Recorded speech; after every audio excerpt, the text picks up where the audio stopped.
The bottom line is that we couldn't wait any longer to get this program into production, because it's my hope that it will help to fill that void. And so here it is, as recorded live in Los Angeles, California, on November 18, 1994. My presentation on the Federal Reserve, The Creature from Jekyll Island.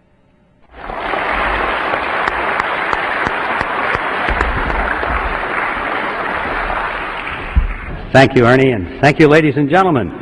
Although, Ernie, I have to tell you, I think I like the short introduction better. I guess there was a lot of traffic out there tonight, so we're getting started quite late. So I think I'll dispense with the usual jokes and all the preliminary remarks and jump right into the topic. And to try and give it some kind of historical perspective, I'd like to go back to the 1st century B.C., to a tiny kingdom called Phrygia. It was in Phrygia that there was a philosopher by the name of Epictetus. And it was Epictetus who said, "Appearances are of 4 kinds.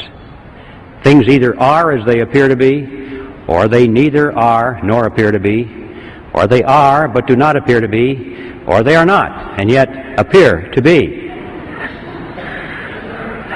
There'll be a quiz on this. When I read that statement, I was sure that if Epictetus were alive today, he probably would be a Harvard professor of banking and economics. Because doesn't that sound like the kind of explanations that we get when you read through the Federal Reserve bulletins trying to tell you what the money aggregates are and that kind of thing? See, what Epictetus did was he took a relatively simple concept, but by the time he was through explaining it, we didn't have any idea what he was talking about. And this is so commonly done today by the experts. Nevertheless, I thought that his statement was pretty good, because it provided us with a track to run on, kind of a theme for this presentation. Because you know, if there's anything in the world that is an appearance which is deceiving, it is the Federal Reserve System. In fact, it is one of those appearances of the 4th kind, which I'm sure you all remember, were those appearances which are not, and yet appear to be. So I'd like to use that as my theme for this topic, and come back to it now and then during the progress of this presentation, if I remember to do that, and use it as a punctuation point here and there, and as a reminder of one of the most important aspects about the Federal Reserve System that there is to comprehend, and that is that there are a lot of deceptive appearances going on here. I think the best place to begin our story is with the creation of the Federal Reserve System itself. In fact, that takes us right to the reason for the title of the book, The Creature from Jekyll Island. For those of you who are not yet familiar with the background of this story, you should know that Jekyll Island is a real island. It's off the coast of Georgia, and it was on that island in 1910 that the Federal Reserve System was conceived at a highly secret meeting that took place there. When things are done in secret, there's usually something to hide. And so I'd like to tell you that story and document it, so that we can find out, first of all, that there was a meeting, that the Federal Reserve was indeed created there, that indeed there was a great deal of secrecy, and then we'll ask the question, why the secrecy? In 1910, Jekyll Island was completely owned by a small group of millionaires from New York. People such as J.P. Morgan, William Rockefeller, and their associates. This is where their families came to spend the winter months. It was a resort island. It was called the Jekyll Island Club. And on the island there was a magnificent clubhouse, which was the center of their social activities. You can visit that clubhouse today. As a matter of fact, the island has since been purchased by the state of Georgia, and the clubhouse has been fully restored. It's a beautiful thing. And if you take the tour, you can walk down the corridor there, and there will be a room, and on the door to that room is a brass plaque, and it says, "The Federal Reserve System was created in this room." So there's no secret about this part of it. It's a matter of public record. So this is how that story came to pass. It was November of that year, 1910, When Senator Nelson Aldrich sent his private railroad car to the New Jersey Railroad Station late in the evening, and there it was in readiness for the arrival of himself and 6 other men who were told to come under conditions of extreme secrecy. For example, they were told to come one at a time, not to dine with each other on the night of their departure. They were told to avoid arriving at the same time if they could. If they should happen to show up at the same time, they were instructed to pretend not to even know each other. They had to avoid newspaper reporters because they were well-known people, and newspaper reporters often frequented the railroad station. Had they been seen, questions would have been asked, especially if several of them had been seen together. One of the men carried a shotgun in a big black case, so that if he had been asked where he was going, he was prepared to say that he was going on a duck hunting trip. The interesting thing about that is that we find out from his biography that this man never fired a gun in his life. He didn't even own one. He borrowed that shotgun just for the purpose of deception and camouflage. Even after they got on board this private railroad car, this pattern continued. They were instructed to use their first names only, to avoid last names. And a couple of them even abandoned their first names and chose code names. The reason for that was so that the servants on board the train would not know who these men were, because they were afraid if the servants had talked about it, word had leaked out in that fashion, then the purpose of the meeting could have been defeated. So absolute secrecy was essential all the way up and down the line. The private railroad car traveled for 2 nights and a day on a 1,000-mile journey to the south. And when they awoke the second morning, the car was on the siding at Brunswick, Georgia. There they took a ferry boat across the inland strait to Jekyll Island, then to the clubhouse. And for the next 9 days, they sat around a table and they hammered out all of the important details of what eventually became the Federal Reserve System. When they were done, they went back to New York. And for quite a few years after that, they denied that such a meeting ever took place. It wasn't until after the Federal Reserve System was firmly established that only then did they begin to talk openly about their meeting and what they accomplished there. Several of them wrote books on it. One of them wrote a magazine article, and they gave interviews to newspaper reporters. And so now, many years later, it's possible for us to go back to the public record and discover in minute detail exactly what happened on Jekyll Island in 1910. Now, who were these 7 men? The first one I've already mentioned, Senator Nelson Aldrich. He was the fellow that owned the private railroad car. He was the Republican whip in the Senate. He was chairman of the National Monetary Commission, which was that special committee of Congress created to make a recommendation for legislative reform. Banking reform, they called it. They wanted to reform banking in America because the American people were very concerned over the concentration of financial power into the hands of a small group of banks and investment firms in New York on Wall Street. That is what they called the money trust. That was a popular phrase.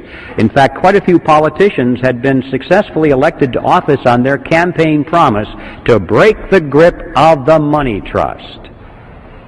And that was one of the primary purposes of the National Monetary Commission, of which Senator Aldrich was chairman. He was also a business associate of J.P. Morgan. He was the father-in-law of John D. Rockefeller, Jr., which means, of course, that eventually he became the grandfather of Nelson Rockefeller, our former vice president. Remember, his full name was Nelson Aldrich Rockefeller, so he derived his middle name from his famous grandfather. The second man at the meeting was Abraham Piatt Andrew, Assistant Secretary of the Treasury. Later, he became a congressman, and throughout his career, he was very important in banking circles. The third man there was Frank Vanderlip, president of the National City Bank of New York, the largest and most powerful of all the banks in America, representing the financial interests of William Rockefeller and the international investment firm of Kuhn, Loeb and Company. Henry Davison was there. He was the senior partner of the J.P. Morgan Company. Charles Norton was there, president of the First National Bank of New York, another one of the giants. Also, there was Benjamin Strong, head of J.P. Morgan's Bankers Trust Company. And incidentally, Benjamin Strong, 3 years later, when the Federal Reserve Act was finally passed, he became the first head of the Federal Reserve System. And finally, last but certainly not least, Paul Warburg was there, probably the most important man because of his knowledge of banking in Europe. Warburg was born in Germany, eventually became a naturalized American citizen. He was a partner in Kuhn, Loeb and Company. But he was also a representative of the Rothschild banking dynasty in England and France. And throughout his whole banking career, he maintained close business liaison with his brother, Max Warburg, who was head of the Warburg Banking Consortium in Germany and the Netherlands. Paul Warburg was one of the wealthiest men in the world. But those are the 7 men on Jekyll Island. And as incredible as it may seem, these men represented directly and indirectly approximately 1/4 of the wealth of the entire world in those days. And these are the men who sat around a table on Jekyll Island and created the Federal Reserve System. Does it arouse your curiosity? What's going on here? Now, for the skeptics who are here tonight, and I hope there are plenty, because if there aren't, I feel like the minister talking to the choir. I know there are always plenty of skeptics in my audiences, and that makes me feel very good.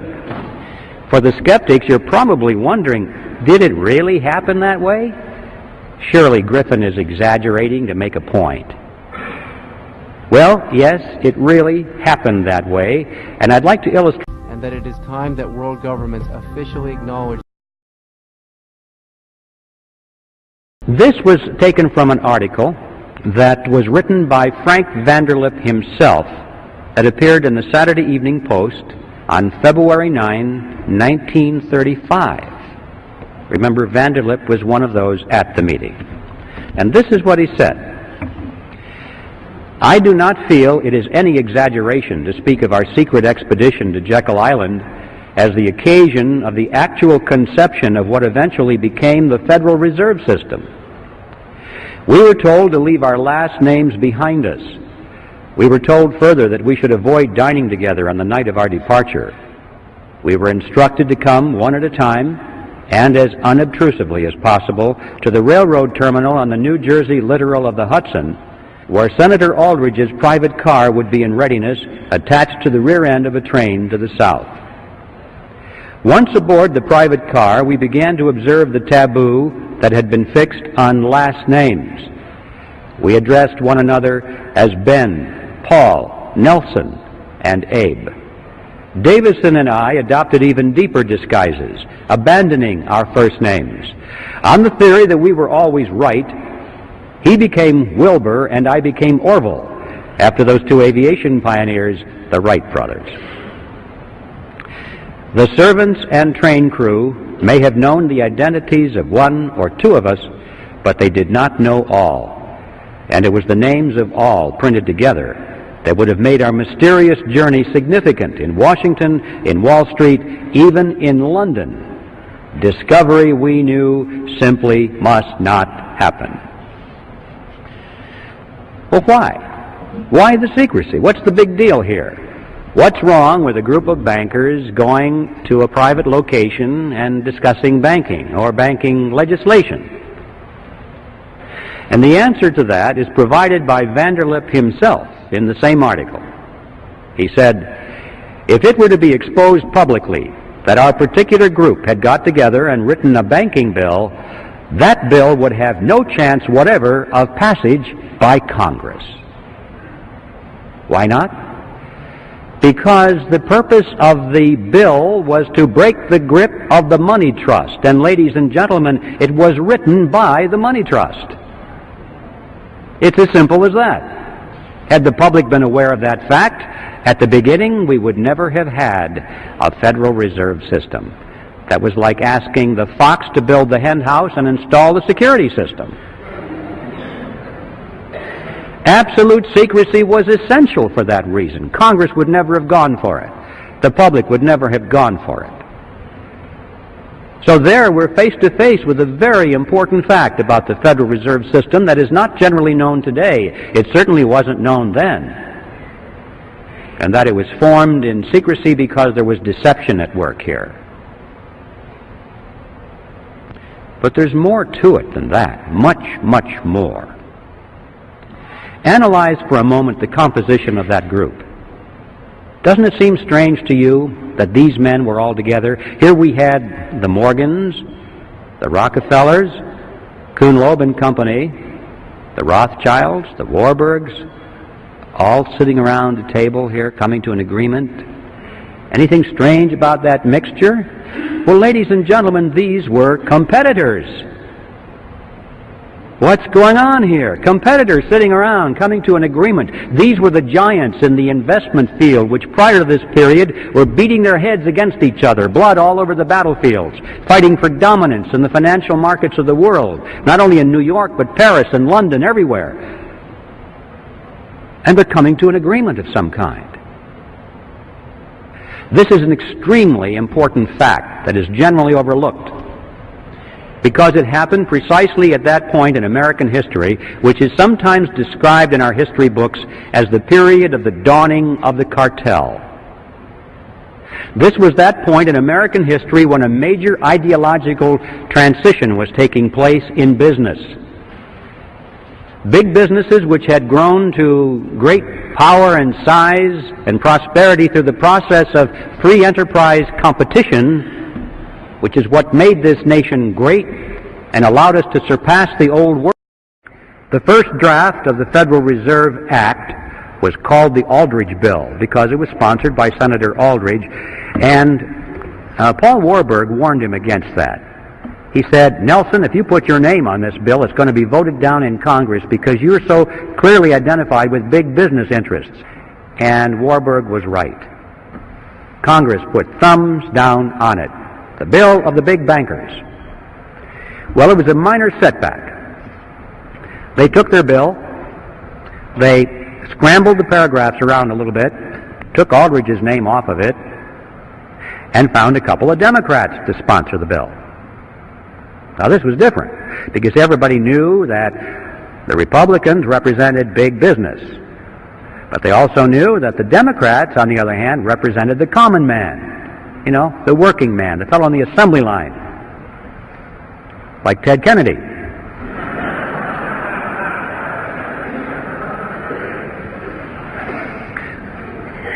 So they found a couple of millionaire Democrats to sponsor the bill. Carter Glass in the House and Senator Robert Owen, who was himself a very successful banker, sponsored the bill, and now it was the Glass-Owen bill. Next, Aldrich and Vanderlip began to give speeches and interviews to newspaper reporters condemning the bill that they had written. They said, this bill will ruin the banks. It'll be terrible for the nation. And of course, by the time that got into the newspapers and the average person read that, they were saying, golly, the big bankers don't like this bill very much. It must be pretty good. You know, you have to give these fellows credit. They weren't stupid. They didn't get to be where they were by being country bumpkins. They understood mass psychology, they understood politics, and they played their cards exceedingly well. Meanwhile, these same individuals were, out of their own pockets, financing so-called grassroots study clubs that were springing up all over the country, holding public meetings, printing and distributing pamphlets extolling the virtues of the Federal Reserve Act. They gave huge amounts of money to some of our better-known universities in America, established new departments of economics, handpicked their own people to be the professors to chair those departments. And then those professors began to give speeches and write scholarly essays about how wonderful the Federal Reserve System was.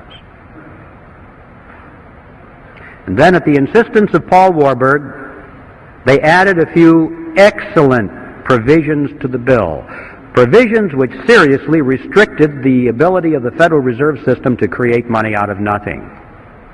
And Warburg's associate said to him, "Paul, what are you doing? We don't want that in our bill." And his reply was classic. He said, "Relax, fellas, don't you get it? Our object is to get the bill passed. We can fix it up later."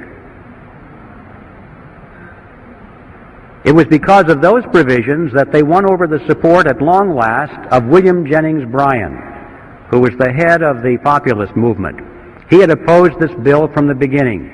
But when he saw those excellent provisions in there, he said, "Oh, well, I guess now I can support this bill."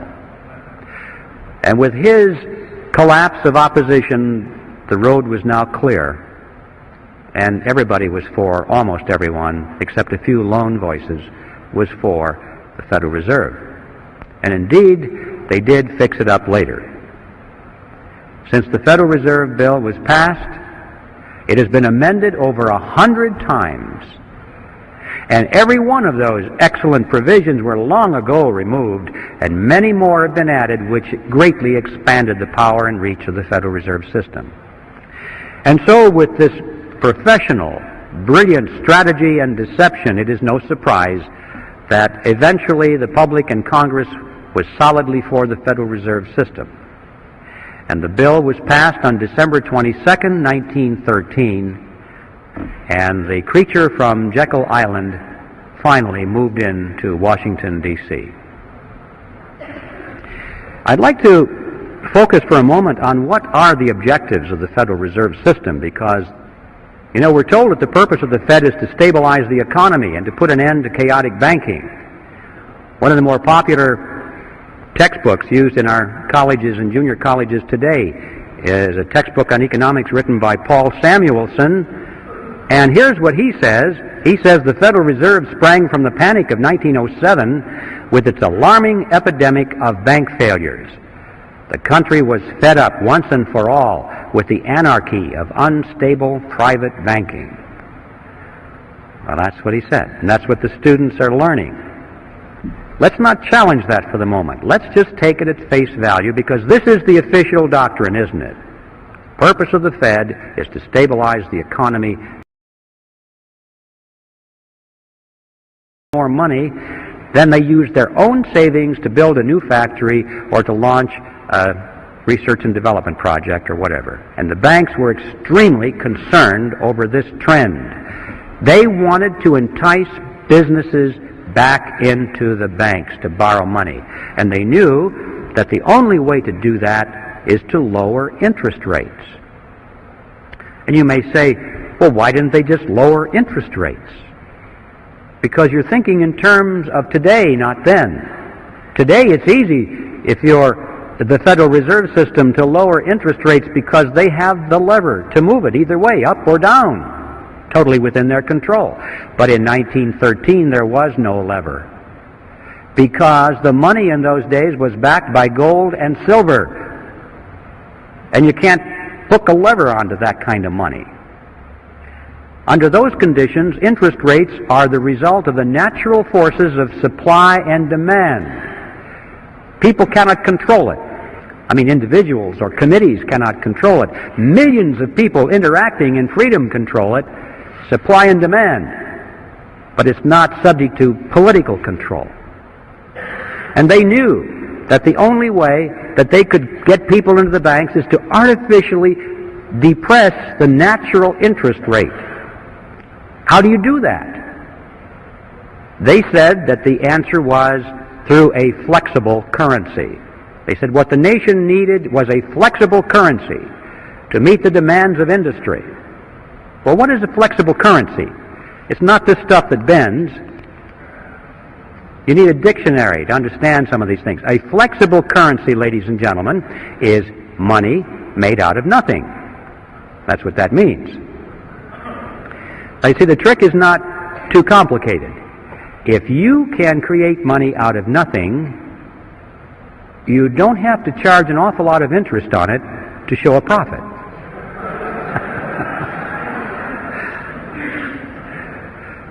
So, with a flexible currency, they could lower the interest rates below the natural level, still make plenty of profit on it, and entice the businessmen back into the banks. So the goal was a flexible currency.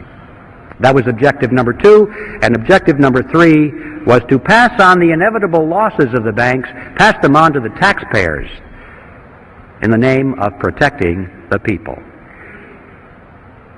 Now, those are the true objectives of the Federal Reserve. Let's now issue another report card and see how well it did. Did it keep control with the larger banks in New York? And the answer is yes.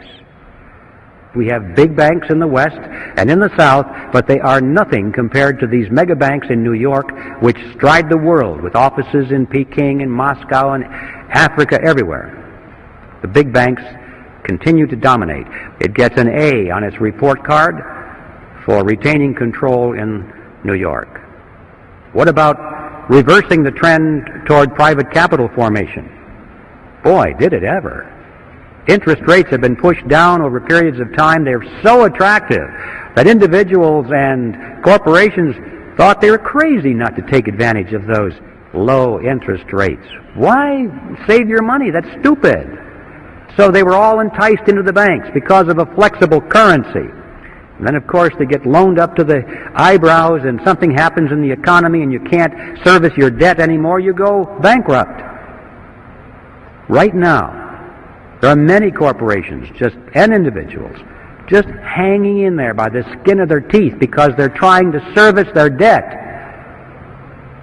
And it's an amazing fact that many of these large corporations are now sending more money every quarter to the banks as interest payments than they send to the stockholders as dividends. Just think about that. The banks who made the money out of nothing are making more money out of large segments of our industry than the people who worked for their money, saved their money, invested their money, risked their money to purchase ownership shares in those corporations. And the Federal Reserve System gets an A on its report card because, indeed, with flexible currency, it reversed the trend toward private capital formation. Were they able to pass along their losses to the taxpayer in the name of protecting the people? Maybe you missed that part of it, but it's called bailout. The game called bailout. It is played something like this. Whenever one of the large banks gets into trouble because someone it has loaned money to, either a big corporation or a third world country, can no longer pay its debt, so the bank is in trouble. It goes to Congress, and it carefully explains to Congress that it must bail out that corporation or that third world country, because otherwise it's going to hurt the people of America. If that venerable corporation is allowed to fold, look at how many thousands of jobs will be lost. People will be put on welfare. They'll be out of work, and that'll hurt the people. If that country down in South America cannot pay its loan, Uncle Sam better pay it for him, because otherwise the venerable bank in New York will have to write the loan off of its books, and then technically it'll be bankrupt. It may have to close its doors. It would collapse. And look at the thousands of people who have money in that bank who would be hurt by that. And who knows, that bank is such a big bank, if it fell, it might be the first domino, causing all the other banks to fall. And we could have a major recession or depression on our hands, and look how the people of America would suffer. And so Congress dutifully runs to the front and says, yes, we don't want any of that to happen. And they vote the funds to guarantee the loans, or in some cases to make outright payments to keep that river of interest payments going to the banks. Not the small banks, the big banks. Here are some of the games you may have missed. Penn Central Railroad was bailed out in 1970. Lockheed Corporation also in 1970.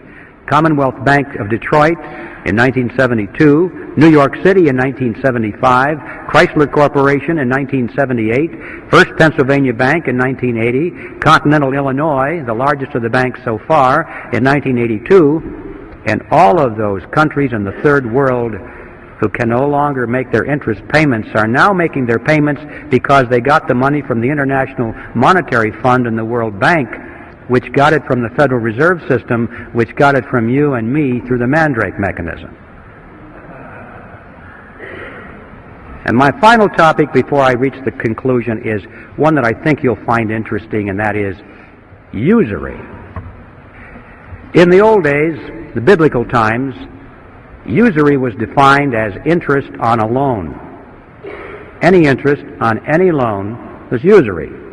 Well, in modern times, that's been redefined to mean excessive interest on a loan, not moderate interest, because, this is in keeping with the concept that if we work hard for our money, we save our money, we don't spend it, we sacrifice its pleasure, and we loan it to somebody for their venture, we're entitled to a reasonable return for that sacrifice. A reasonable interest seems fair and logical to most people. But what is this thing, excessive interest? Thomas Edison said, people who will not turn a shovelful of dirt on the project, nor contribute a pound of materials, will collect more money than will the people who will supply all the materials and do all the work. I wondered about that when I read it. I thought, was Tom exaggerating? So I got my calculator out and I punched in the numbers. I took, for an example, a $100,000 house to be built. I assumed that $30,000 was going to go for the land and the architect's fees and the permits, that $70,000 would go for the actual construction of the house, the labor and the materials. I assumed that the buyer would go to the bank, put 20% down, take out a 30-year loan at 10% interest. I punched in the numbers, and I found out that the borrower will pay to the bank in interest $172,741 as compared to $70,000 paid for those who did all the labor and did all the work. In other words, the bank will earn 2.5 times as much money as those who produced. Sounds kind of boring, doesn't it? Wouldn't it be nice if we could just jump right into politics? But people won't know what we're talking about unless they understand the issues. We need an educational army out there, ladies and gentlemen. And it's time to enlist. As Patrick Henry would have said it, in fact, as he did say it, our brethren are already in the field. Why stand we here idle? The bad news, the really bad news, is that time is running out. We used to talk about these things. I remember not too long ago, I would talk about some of these issues and people would look at me and say, "You got to be kidding. That could never happen in America." And now, when I talk about these issues, they lean forward and say, "How much time do we have left?" It's visible all around us. The New World Order is descending around us. I mean, they're preparing a world court of justice, a world taxing authority, a world monetary unit, a world army. As we speak, over half of our standing military right now is serving under foreign officers at the UN, and the process is rapidly moving. So, ladies and gentlemen, time is running out. Whatever you plan to do for your country or for your freedom, do it now. But the good news is, the really good news is, that we still can do it. We still have time. We still have freedom. Instead of complaining about how bad things are or how late the hour is, we should rejoice over the fact that we can still meet as we are here tonight. We can still talk openly. We can still advocate such things as the abolition of the Federal Reserve System. We still have elections. We should rejoice on that fact. All we have to do is go out and work like our very lives and our freedom depended upon it. Because they do. And I think a good place to begin is to send Epictetus back to Phrygia and to convert that grand appearance of the fourth kind into a disappearance of the first kind. Thank you very much.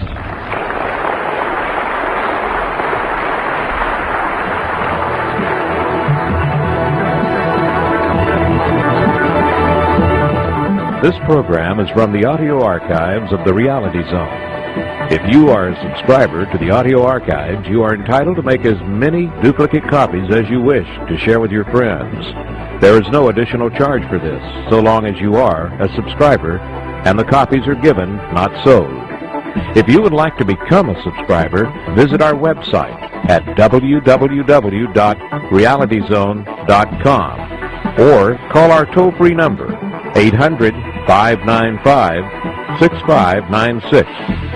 That number again is 800-595-6596. The Reality Zone is a subsidiary of American Media.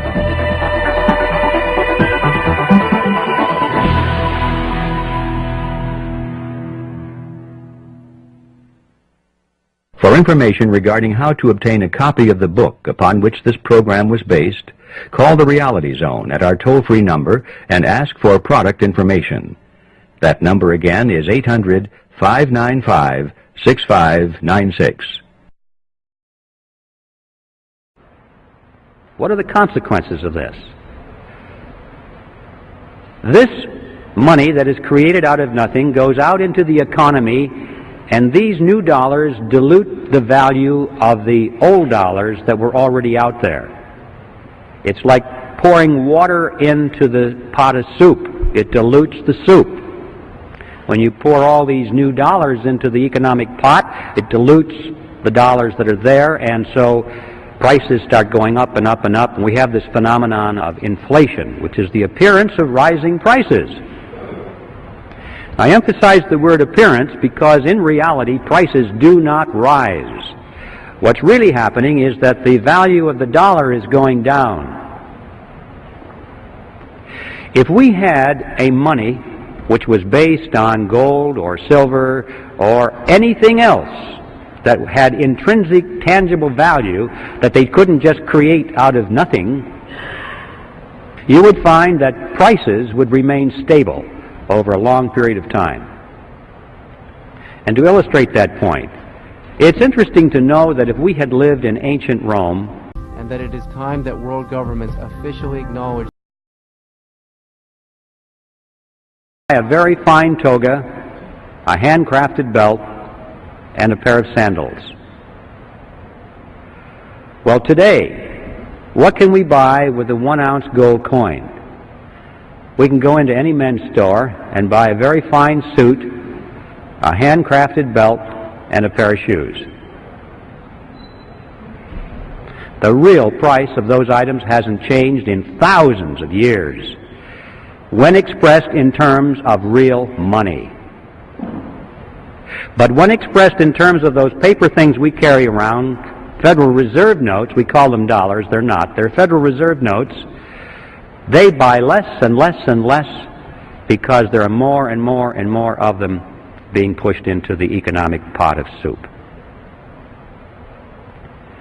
We're still not done with the analysis. So we lost some purchasing power. Where did it go? Did anybody get it? People don't ask the question, did somebody get my lost purchasing power? It's as though, well, it just evaporated. It went up into heaven or someplace. It's just gone. No. For every loser, there is a winner.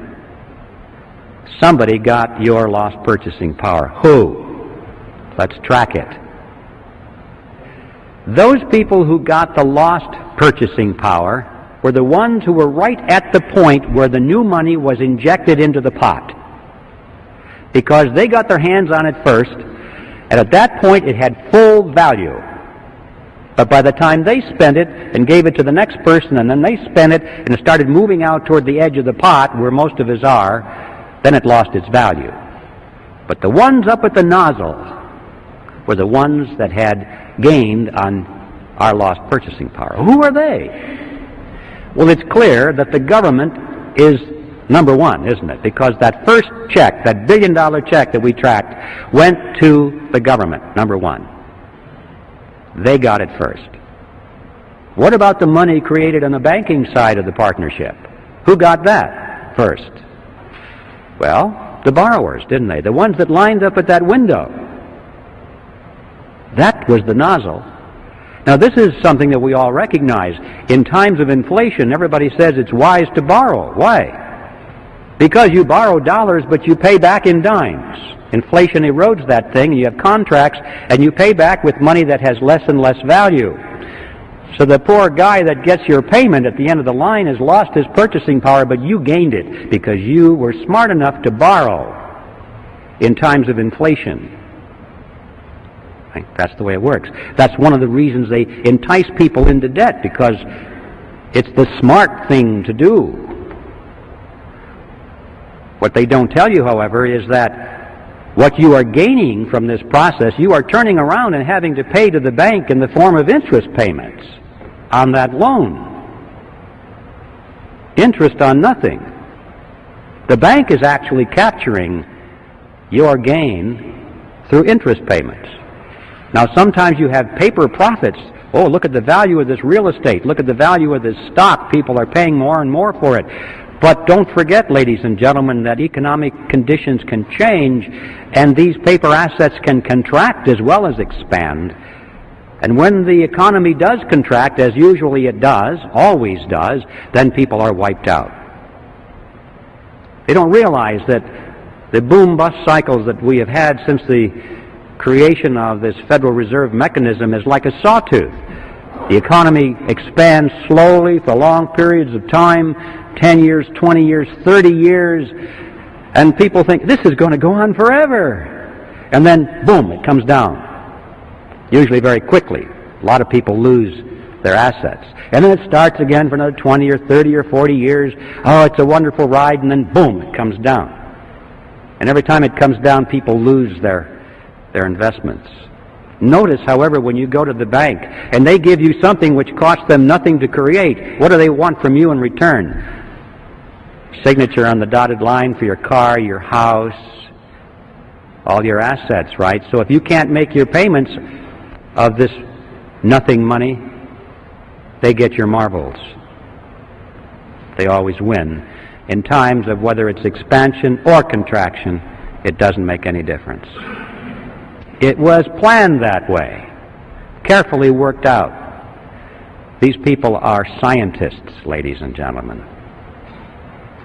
This is the bottom line, that those who gain your lost purchasing power are the two groups that comprise the partnership in the Federal Reserve System, the government and the banking cartel.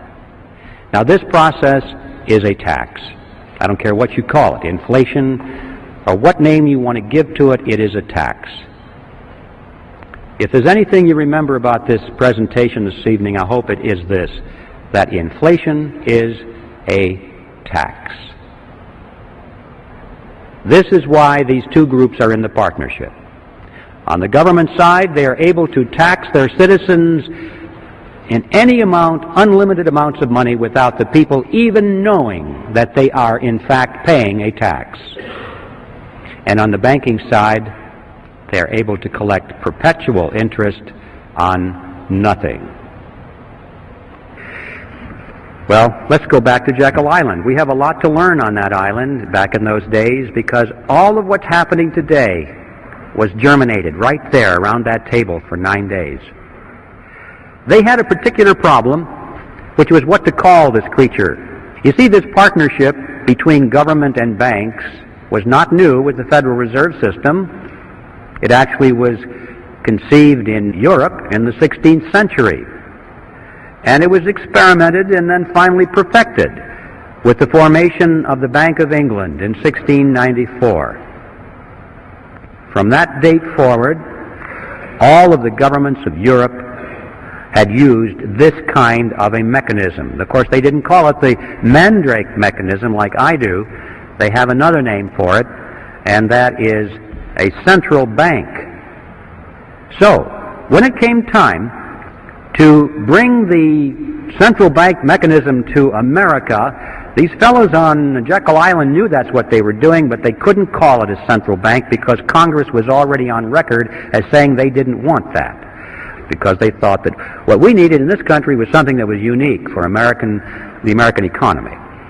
And these men debated what to call it, and this was their strategy. They said, first, let's call it federal, to make it sound like it's a government operation. Next, let's add the word reserve, to make it seem like there are reserves somewhere. Next, let's add the word system. This was far more important than it seems today, because remember, the primary concern was this concentration of power in New York. So they had to convince the American people that they were creating a system of banks spread over the geography of the whole country. First they were going to have 10, then they said, no, that's not enough. We need 12 regional banks to diffuse this power, or the appearance of diffusing it. Well, we realize today that what we got was not federal at all. There are no reserves anywhere.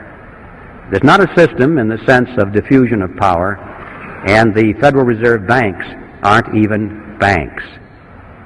So in all four words, we have appearances of the fourth kind. It was brilliant deception, and now the next step was to sell it to the public. You may say, well, yes, but don't forget the time value of money. When you save money and you sacrifice its use, and 30 years is a long period of time and all this. No, not this money, ladies and gentlemen.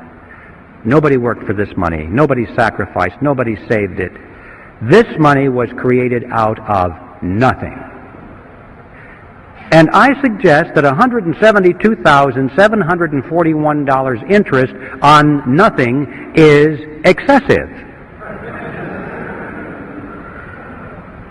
I think it's time for a new definition of the word usury. Any interest on any loan of fiat money, meaning money made out of nothing.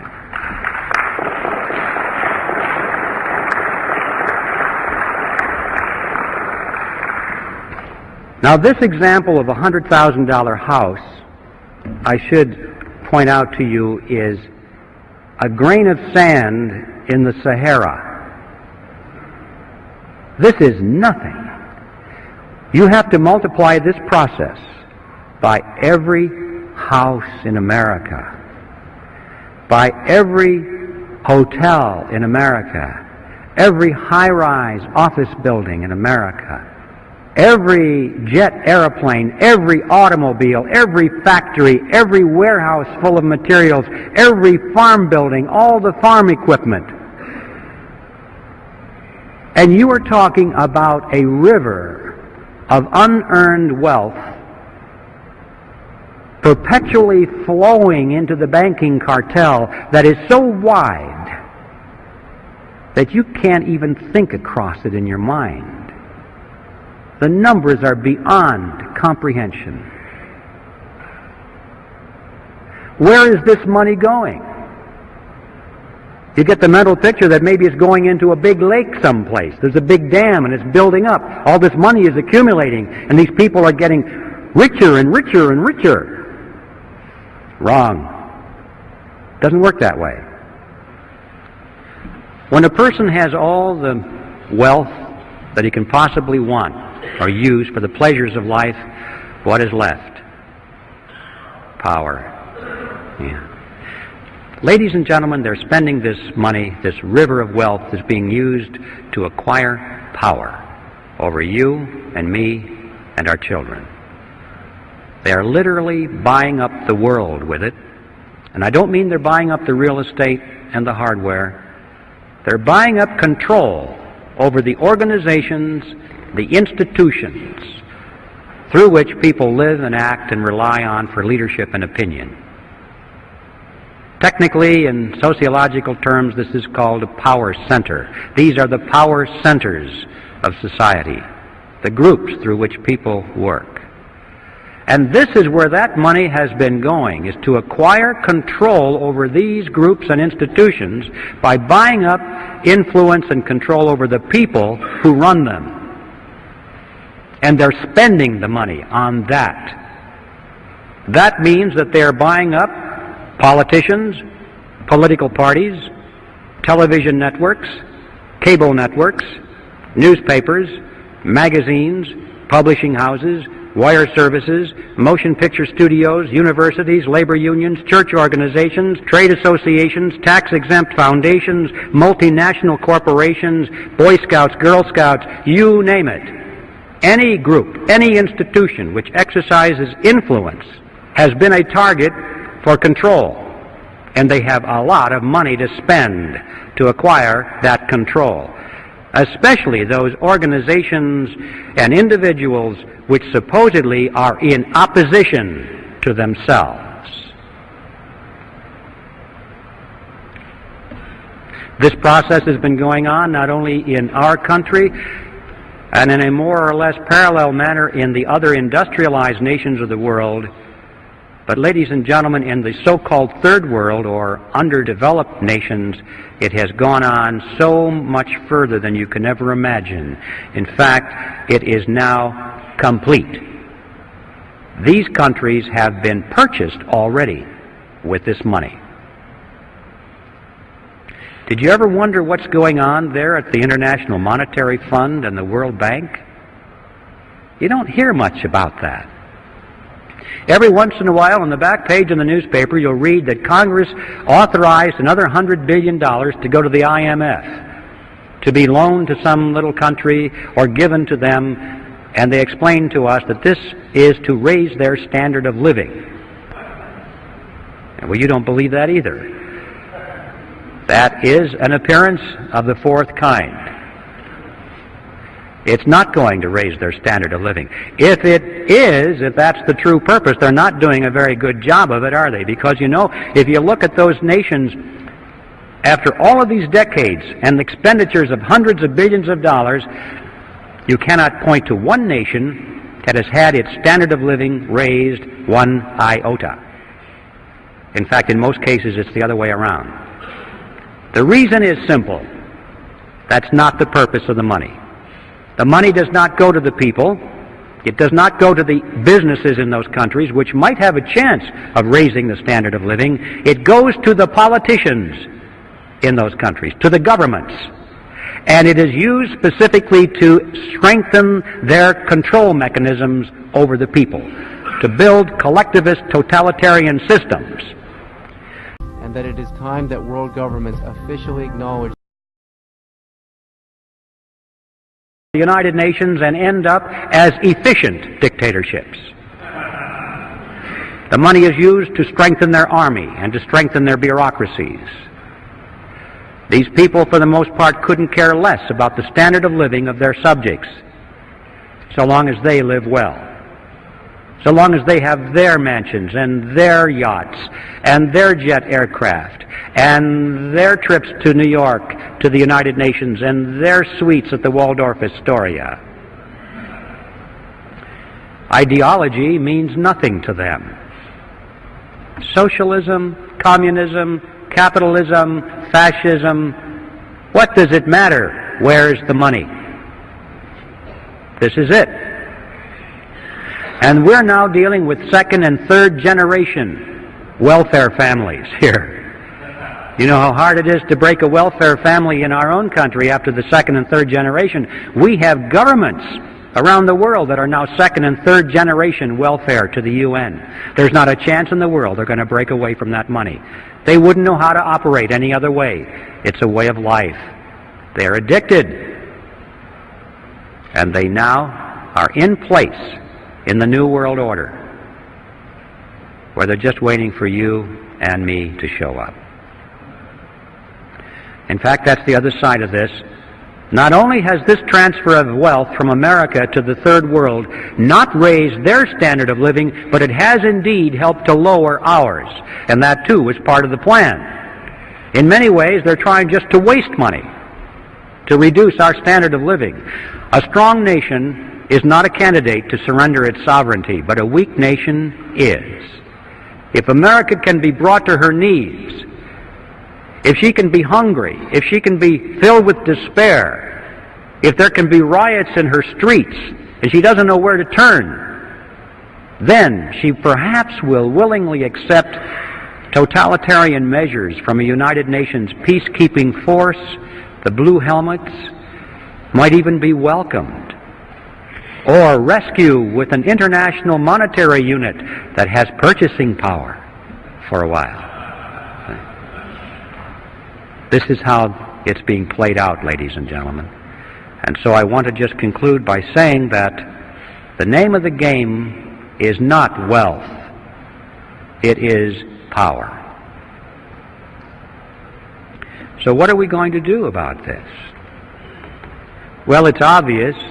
We have to slay the creature. Obviously, that's a starting point. We can't allow this creature to continue. It has to be eliminated. But how are you going to do that? We're going to do it in Congress. Congress created the Federal Reserve System, and Congress can abolish the Fed. But we have to build some fire under the chairs of those congressmen. We have to get some new faces in there. I don't care whether it's Republican or Democrat or Independent or what have you. The titles are not important. It's what they believe in, the principles. Those are the important things. But we do need an informed electorate out there. It's not going to happen unless people know about these issues, and education is our necessity. Now we're in the throes of converting their ideology to that of monopoly, the avoidance of competition. It was John D. Rockefeller I who said it. He said, "Competition is a sin." And it became the destiny of these people to avoid competition now at all costs. Their life effort was to eliminate their competition if they could. If that was impossible, then to buy them out. If that was impossible, then to join with them in a shared monopoly, which is called a cartel. And this was the period of history when that transition was taking place very rapidly in all industries. For the 15-year period prior to the meeting on Jekyll Island, these financial groups of which we are speaking had increasingly come together in joint ventures rather than compete with each other. They found that it worked. They liked it. And the meeting on Jekyll Island was the culmination of that process. And now we come to the second astounding realization about the Federal Reserve System, is that it is not a government operation at all. It is, in fact, a cartel. They created a banking cartel and legalized it by law, passed a law to make it legal and to enforce it. That is an amazing understanding of the Federal Reserve that you're not going to find taught in your textbooks. It is a cartel.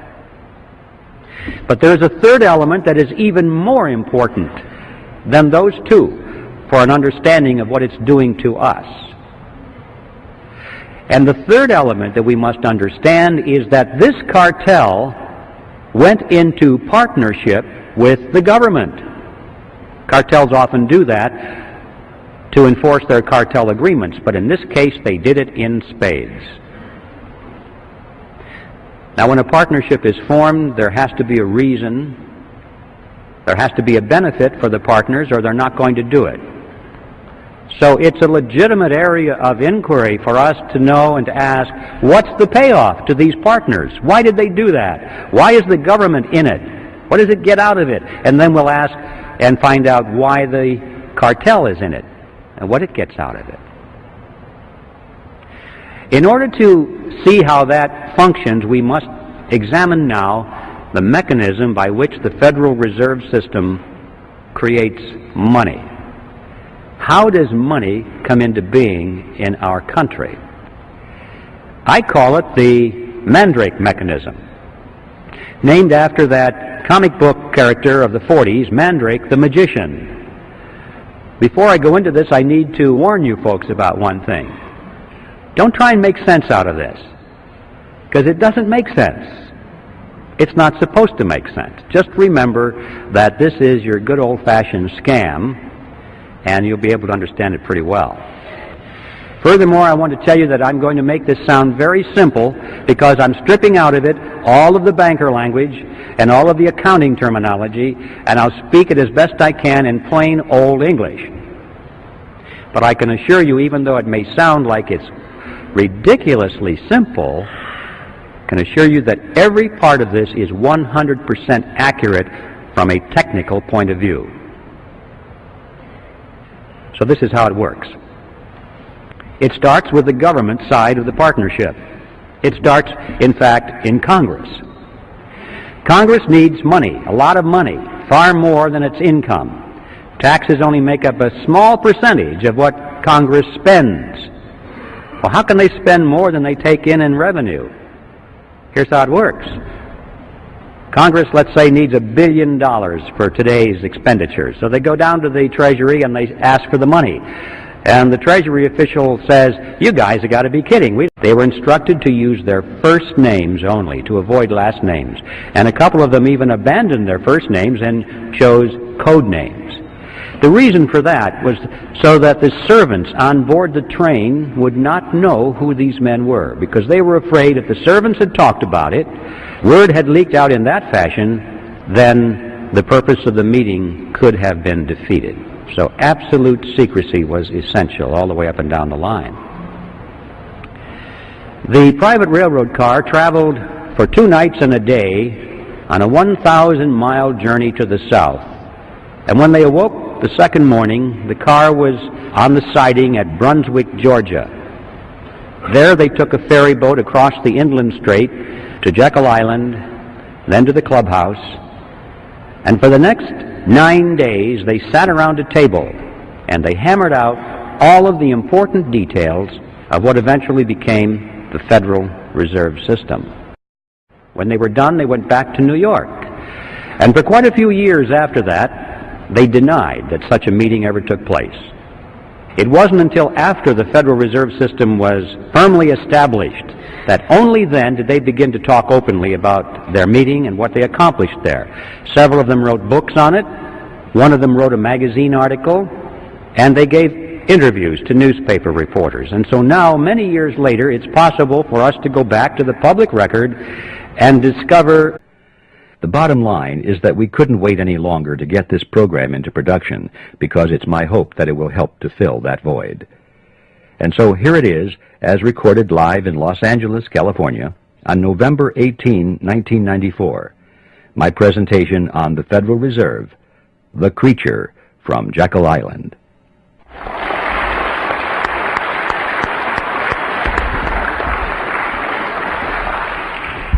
Thank you, Ernie, and thank you, ladies and gentlemen. Although, Ernie, I have to tell you, I think I like the short introduction better.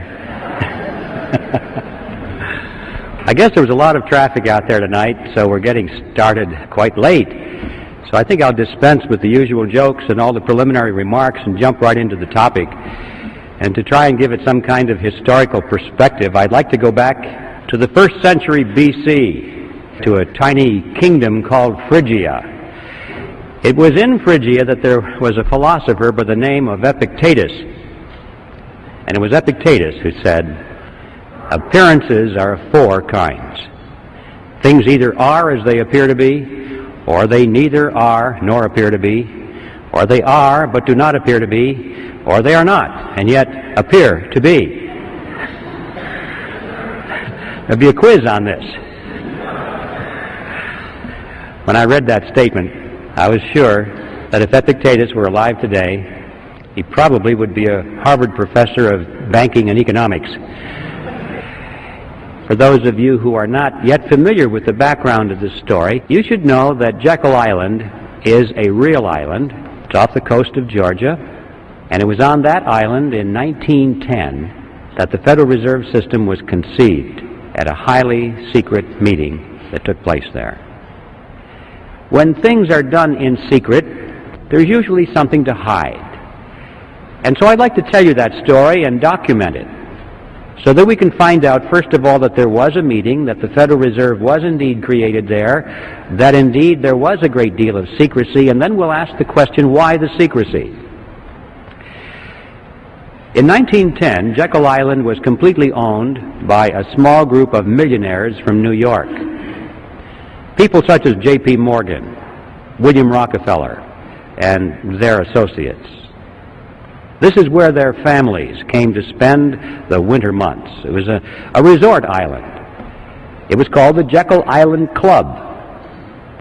And on the island there was a magnificent clubhouse, which was the center of their social activities. You can visit that clubhouse today. As a matter of fact, the island has since been purchased by the state of Georgia, and the clubhouse has been fully restored. It's a beautiful thing. And if you take the tour, you can walk down the corridor there, and there will be a room, and on the door to that room is a brass plaque, and it says, "The Federal Reserve System was created in this room." Because doesn't that sound like the kind of explanations that we get when you read through the Federal Reserve bulletins trying to tell you what the money aggregates are and that kind of thing? See, what Epictetus did was he took a relatively simple concept, but by the time he was through explaining it, we didn't have any idea what he was talking about. And this is so commonly done today by the experts. Nevertheless, I thought that his statement was pretty good, because it provided us with a track to run on, kind of a theme for this presentation. Because you know, if there's anything in the world that is an appearance which is deceiving, it is the Federal Reserve System. In fact, it is one of those appearances of the fourth kind, which I'm sure you all remember, were those appearances which are not, and yet appear to be. So I'd like to use that as my theme for this topic, and come back to it now and then during the progress of this presentation, if I remember to do that, and use it as a punctuation point here and there, and as a reminder of one of the most important aspects about the Federal Reserve System that there is to comprehend, and that is that there are a lot of deceptive appearances going on here. I think the best place to begin our story is with the creation of the Federal Reserve System itself. In fact, that takes us right to the reason for the title of the book, The Creature from Jekyll Island. So there's no secret about this part of it. It's a matter of public record. So this is how that story came to pass. It was November of that year, 1910, when Senator Nelson Aldrich sent his private railroad car to the New Jersey Railroad Station late in the evening. And there it was in readiness for the arrival of himself and 6 other men who were told to come under conditions of extreme secrecy. For example, they were told to come one at a time, not to dine with each other on the night of their departure. They were told to avoid arriving at the same time if they could. If they should happen to show up at the same time, they were instructed to pretend not to even know each other. They had to avoid newspaper reporters because they were well-known people, and newspaper reporters often frequented the railroad station. Had they been seen, questions would have been asked, especially if several of them had been seen together. One of the men carried a shotgun in a big black case, so that if he had been asked where he was going, he was prepared to say that he was going on a duck hunting trip. The interesting thing about that is that we find out from his biography that this man never fired a gun in his life. He didn't even own one. He borrowed that shotgun just for the purpose of deception and camouflage. Even after they got on board this private railroad car, this pattern continued.